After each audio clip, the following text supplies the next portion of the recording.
Olá, galerinha! Hoje eu estou aqui a pedido do canal Professor Fernando Tata e eu vou fazer uma videoaula de frações e decimais. Bom, então primeiro a gente tem que entender um pouquinho sobre as frações. Bom, primeiramente, você tem que entender que existe 3 tipos de frações.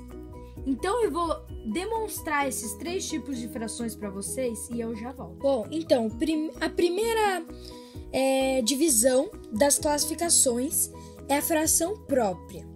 O que é uma fração própria? Uma fração cuja o denominador é maior que o numerador e ela representa menos que o inteiro. Bom, agora eu vou explicar o que eu quis dizer com isso. O numerador, para quem não sabe, o numerador é o número que fica em cima de uma fração. E numa fração própria, o numerador ele tem que ser menor que o denominador. O denominador é o número que fica embaixo. E ela representa menos que o inteiro. O que significa isso? Que ela representa menos do que 1. Que ela simboliza um número que está abaixo de 1, que é menor que 1. Agora vamos para as classificações da imprópria. A fração imprópria, ela é, obviamente, o contrário da própria. O numerador é maior que o denominador. O numerador, como eu já disse, é o número que fica em cima da fração e o denominador é o número que fica embaixo. O numerador tem que ser maior que o denominador para ela ser imprópria. E ela representa mais que 1, mais que o inteiro. Ou seja, o número que ela representa simboliza mais que 1. E a última classificação de frações, nós temos as frações aparentes. O que é uma fração aparente? É uma fração cujo o denominador, o numerador é múltiplo do denominador. Por exemplo, nós temos 3 terços. O 3 é múltiplo de 3. Então, essa é uma fração aparente. 3 sextos. O 3 é um múltiplo de 6. Então, nós temos uma fração aparente. E ela representa o inteiro. Ela representa exatamente o número 1. Aqui, então, eu tenho um exemplo de uma fração imprópria. Eu tenho 2 retângulos e esses retângulos eles são divididos em 2. Ou seja, cada retângulo tem 2 partes. Então, quantas partes tem cada retângulo vai ser o nosso numerador, o denominador da fração. Então, como o retângulo tem 2 partes, vai ser 2, porque o retângulo tem 2 partes. Ou seja, o inteiro, o 1, é representado por 2 partes. Mas a fração imprópria, o numerador, que é o número de cima, tem que ser maior que o denominador. O numerador é maior que o denominador? É, porque 3 é maior que 2. Então, ela pode ser imprópria. Agora, outra característica. Ela representa mais que o inteiro? Bom, o inteiro seria isso daqui. Isso daqui é o inteiro.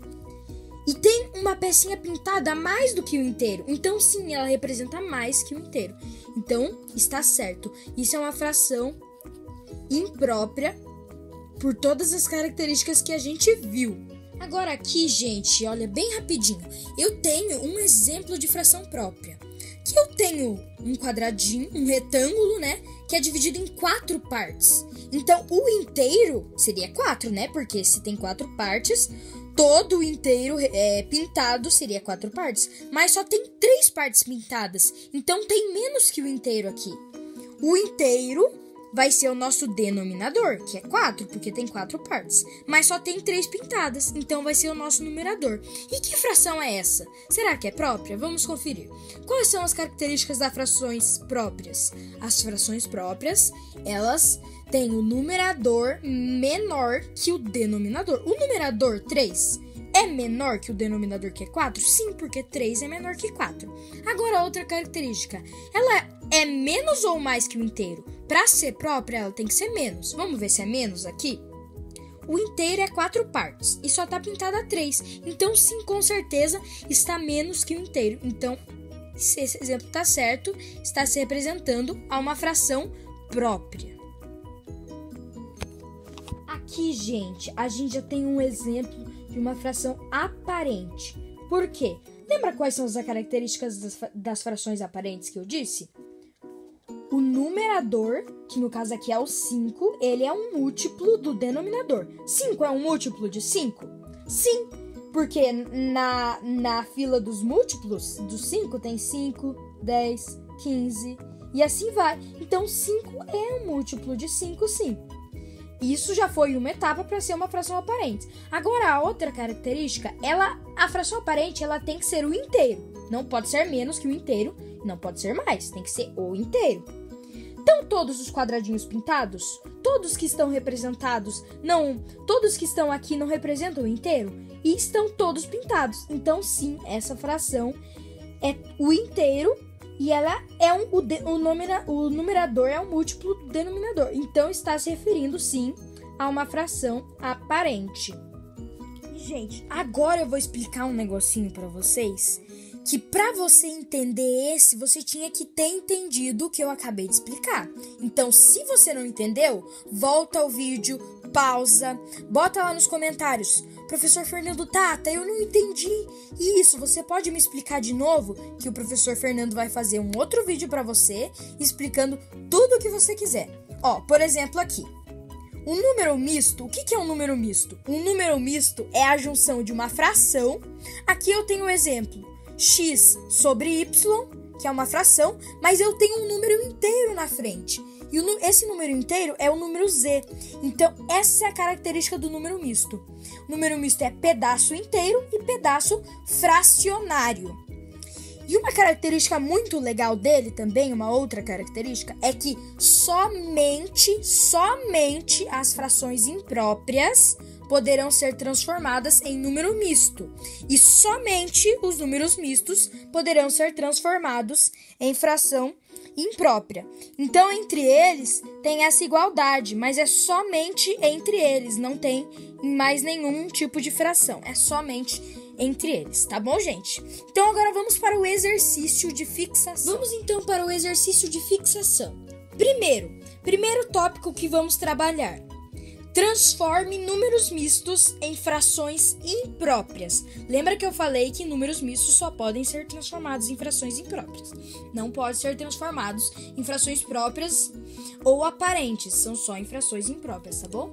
Mas, professor Tata, como é que a gente vai fazer isso? Meu Deus do céu, esse negócio parece tão cabeludo. E agora? Então eu vou explicar pra vocês, gente.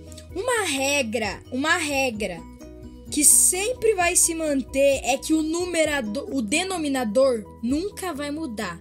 Sempre vai ser esse mesmo denominador.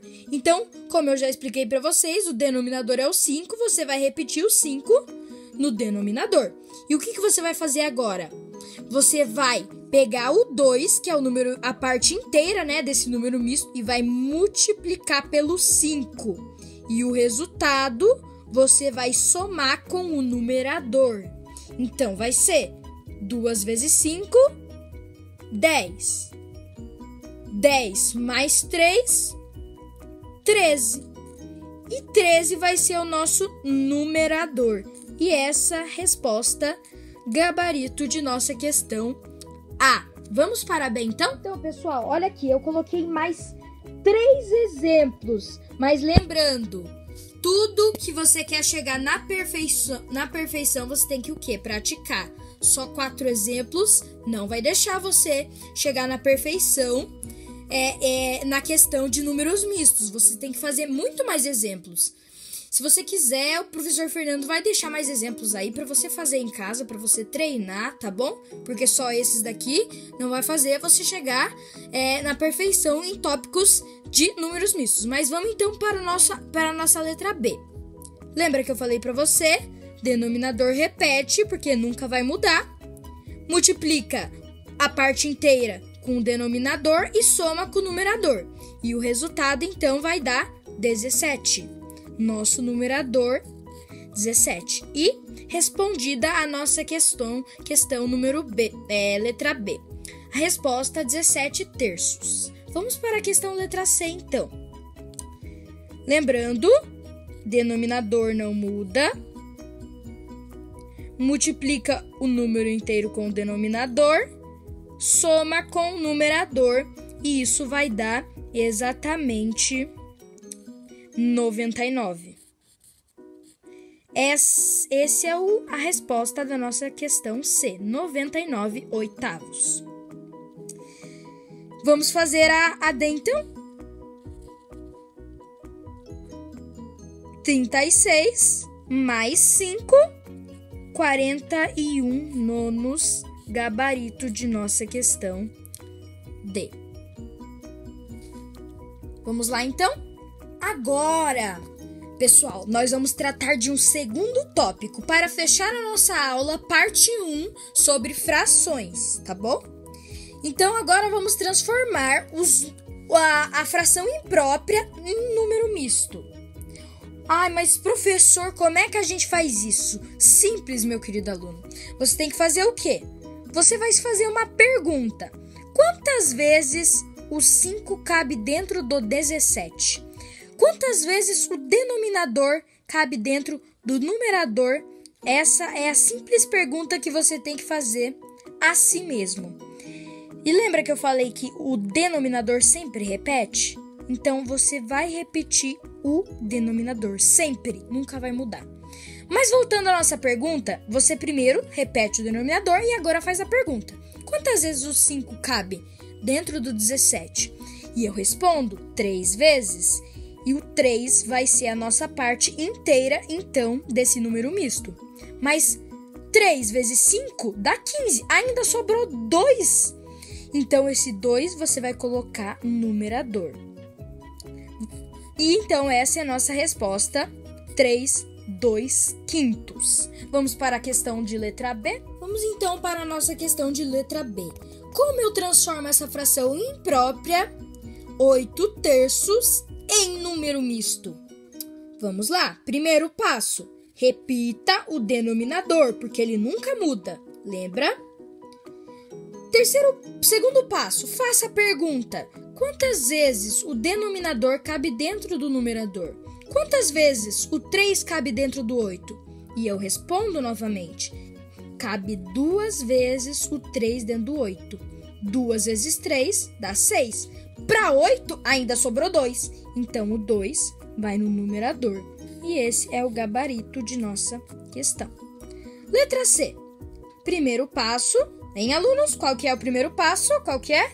Repete o denominador. Muito bem! E agora o segundo passo. Faça a pergunta. Quantas vezes o 4 cabe dentro do 45? E eu respondo. O 4 cabe 11 vezes dentro do 45. 11 vezes 4, 44. Para 45, ainda sobrou 1. Então, o nosso 1 vai no numerador. E essa é a resposta. 11 inteiros e 1 quarto. Vamos para D? Primeiro passo, repete o denominador. Pergunta, quantas vezes o 8 cabe dentro do 25? E eu respondo 3 vezes. Mas 3 vezes 8 é 24. Sobrou 1 ainda para 25. Então, o nosso 1 vai para o denominador, para o numerador. E esse é o gabarito, 3 inteiros e 1 oitavo. Então, galerinha, espero que você tenha gostado desse vídeo. Se você não entendeu alguma coisa, pause o vídeo, veja quantas vezes for necessário. Se precisar, deixe um comentário que o professor Tata responde. E bom estudo, Deus te abençoe e que você consiga realizar todos os seus sonhos. Até mais!